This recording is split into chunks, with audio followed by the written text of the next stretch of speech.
Hi, I'm Mr. Recap. And in this video I will explain the best ninja movie for all time. The movie is called Ninja Assassins. Please don't forget to subscribe if you enjoy this video. Well, let's find out. The movie begins with the Yakuza henchmen with their leader getting a tattoo. The leader complains about the pain he feels while getting the tattoo. As he threatens the artist, one of his subordinates brings in a letter. Opening it reveals the black sand in the envelope. Immediately the tattoo master recoils in shock as he realizes history is about to repeat itself. The artist says, whoever gets an envelope filled with black sand will meet his death soon. Because the envelope filled with black sand is a sign that the recipient of the envelope will be killed by a clan of cold-blooded assassin ninja. He says his story. The men involved laughed just as they did and paid with their lives.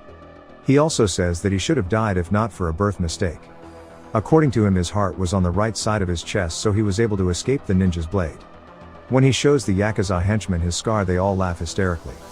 The Yakuza leader only thought the envelope filled with black sand was a joke. However, when the Yakuza leader and one of his henchmen underestimated the warning, suddenly the Yakuza minion's head was cut by something from behind the shadows.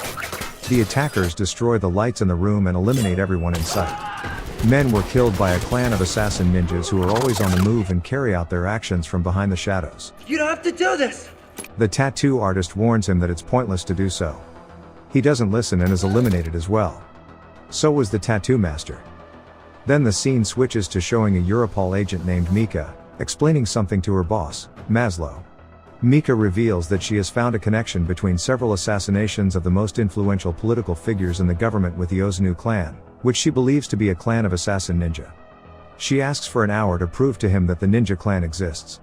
Maslow grants her his time and she explains thoroughly how long the ninja clan has been operating. Not forgetting to state that the ninja clan always requests 100 pounds of gold in exchange for a man's life. In her opinion, the Ozunu clan has always been consistent in setting prices to all clients who need their services. Because of that, Mika can conclude that the Ozunu clan is the mastermind behind the massacre at a Yakuza club in Osaka that occurred some time ago. Maslow seems to doubt the results of the investigation proposed by Mika, because the existence of the Ozunu clan is still considered a mere legend. Night in Berlin shows Rizzo, a young man with a menacing look at a laundromat putting some sort of item into a washer. Just then a young woman asks him to help her with a piece of cloth. She smiles admirably at Rizzo. Rizzo immediately sees through her disguise and asks for her clan. What clan are you from? She pretends not to understand. I don't understand. Knowing her cover is blown already, she attacks Rizzo. He defends himself and executes her in the process. The laundromat's owner wakes from his slumber after hearing the ruckus. He immediately runs to see what's wrong. Blood was seen flowing from one of the washing machines, and when he approached the washing machine, a woman's body was seen inside. The next day, when Maslow was having lunch with Mika, Maslow revealed to his subordinates that he had investigated Mika's theory, and managed to get important information about an ancient secret organization called the Nine Clans.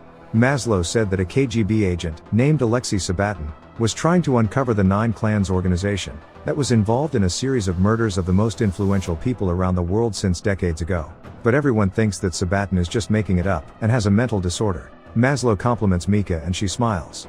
Meanwhile, Rizzo walks into his apartment and inspects all his weapons. He's a ninja and has a complete ninja arsenal hidden all over his apartment. He stares into space and flashes back to his childhood days. In the flashback, an old master is seen talking to a group of children, as he tells the children how honorable it is to be a member of the Ozunu clan. He introduces young Rizzo to the group and tells them to treat him like family. As a child, Rizzo and other students had to undergo very heavy physical and mental training, because Lord Ozunu was preparing them all to become cold-blooded and merciless assassin ninjas. Then we see a lecture their sensei gave them about hunger and thirst. He also told them how the blood in their veins was their body's weaknesses. Their clan master performed the feat of cutting his hand and healing it almost instantaneously. He then tells the young group of children to eat that night to fight again the next morning. Then young Rizzo is seen walking carefully with wounds under his legs. He walks so as not to upset the balance under the floor. He makes the mistake of upsetting the pin. His master punishes him by flogging his legs. Young Rizzo continues the walk to the finish. At night, young Rizzo is seen whining in pain as his legs are hurt badly.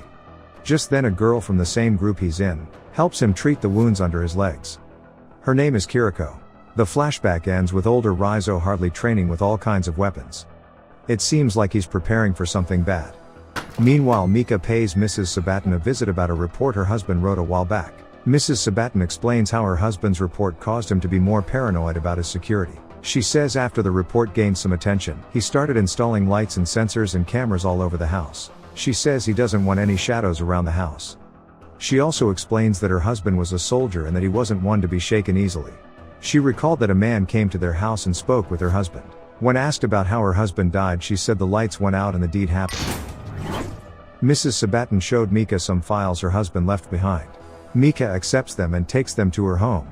At home, Mika checks Sabatin's investigation files. She finds evidence of the existence of the assassin ninja clan. She plays a tape she found in the files. In the tape, Rizzo was seen fighting against Ninja. Then she sees his face while Rizzo was staring at the camera lens. Meanwhile, Rizzo is seen training immensely with his weapons. At the end of his training, he flashes back to when as a teenager. He was fighting another colleague. His colleague, whose name was Takeshi, by throwing flames at his eyes and striking him in the head. You think this is pain? You are mistaken. The Ozunu clan master shows Rizzo what true pain really is and walks away. Screaming at the top of his lungs, Rizzo is thrown into what seems like isolation. The next morning shows the clan master meeting Rizzo already meditating in the room he locked him in. He commends Rizzo and continues the day. In the present day, Mika is visited in her office by an agent from an unmentioned agency, named Zabransky.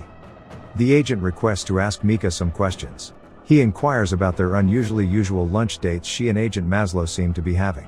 The agent warns Mika of Agent Maslow's case of stress. When Mika and Maslow meet outside the office, Maslow reveals that Zabransky also came to him and asked the same thing about Mika.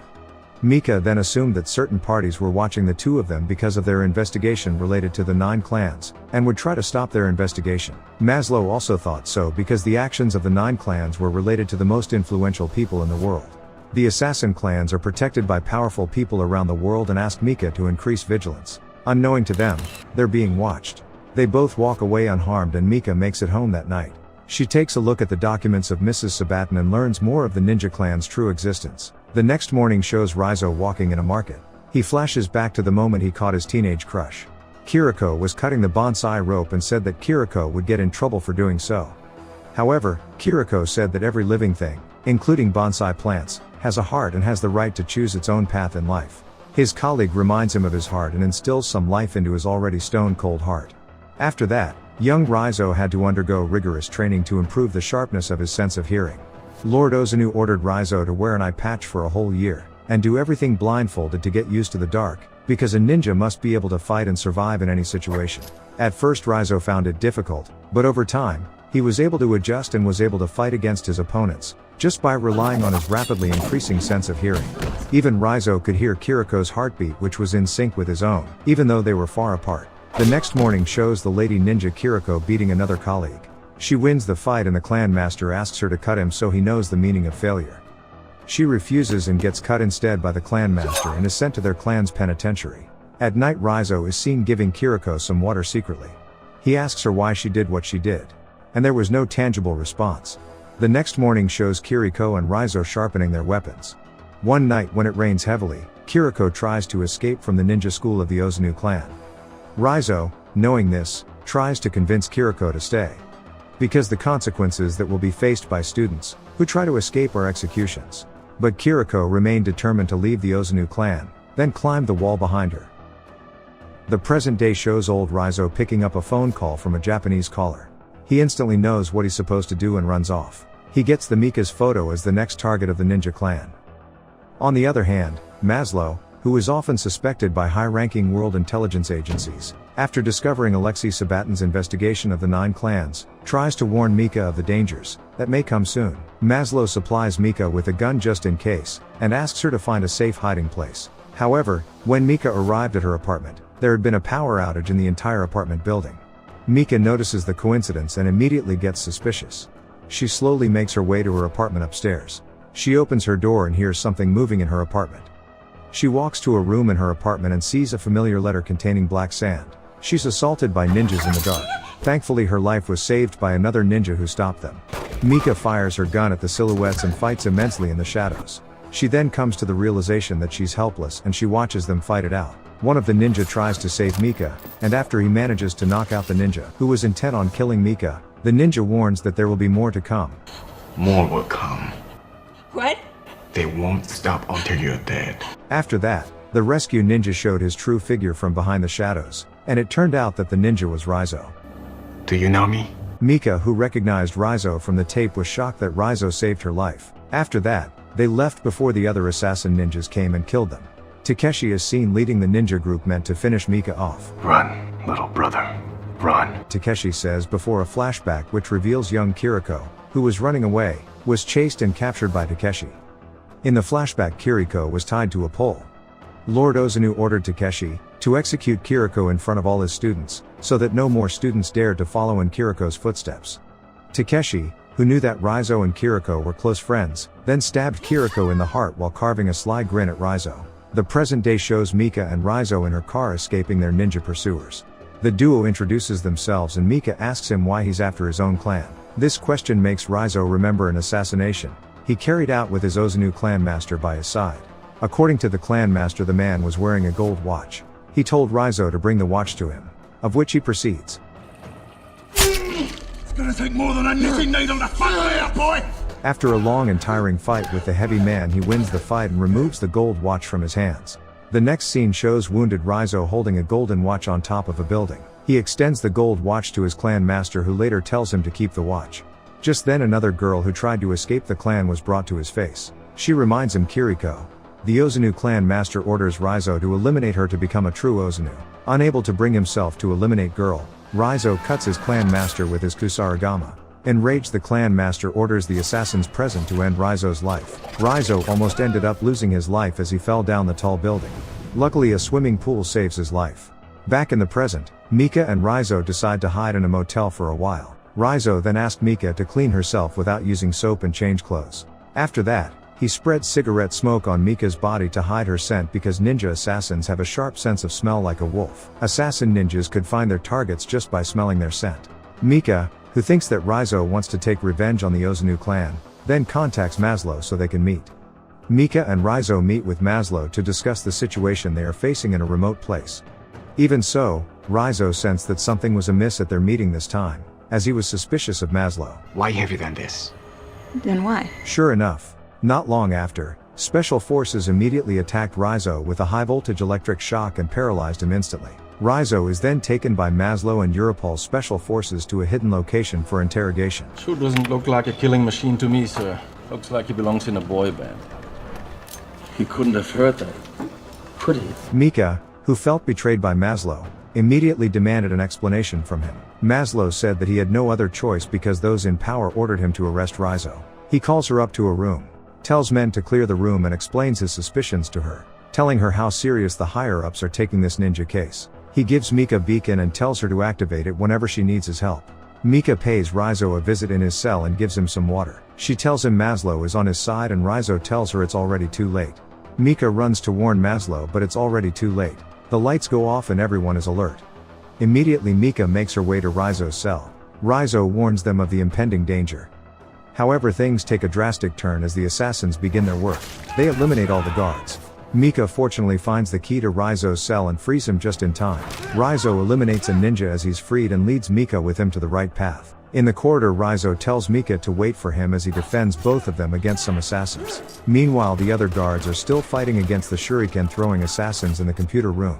Fortunately for Mika, she's able to make it to her car upstairs, leaving only Raizo and the other assassins to fight. Raizo meets Takeshi and his ninja squad and engages in a hot fight. Little brother. Raizo successfully defends himself against all the ninjas attacking him.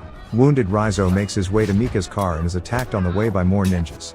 Meanwhile, Mika's in her car waiting for Raizo as she's attacked by a ninja. Scared, she turns on her car and drives. She successfully shoots his leg and feigns him off. Just as she was driving off, the parking lot shurikens were hurled towards her car, destroying her windshield. Luckily, she's able to escape the fight. Raizo successfully defends himself against the assassins and makes it to the roads of Berlin. The ninja clan pursues him and through the oncoming vehicles and catches up to him.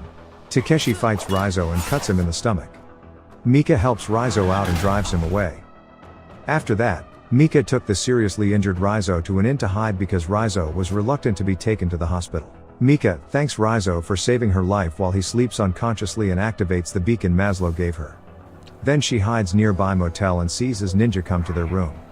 The task force arrives and Mika is seen alone in the motel. They took him 10 minutes ago. Raizo is gone. Raizo is seen in a moving container, as he heals himself with the technique their clanmaster used.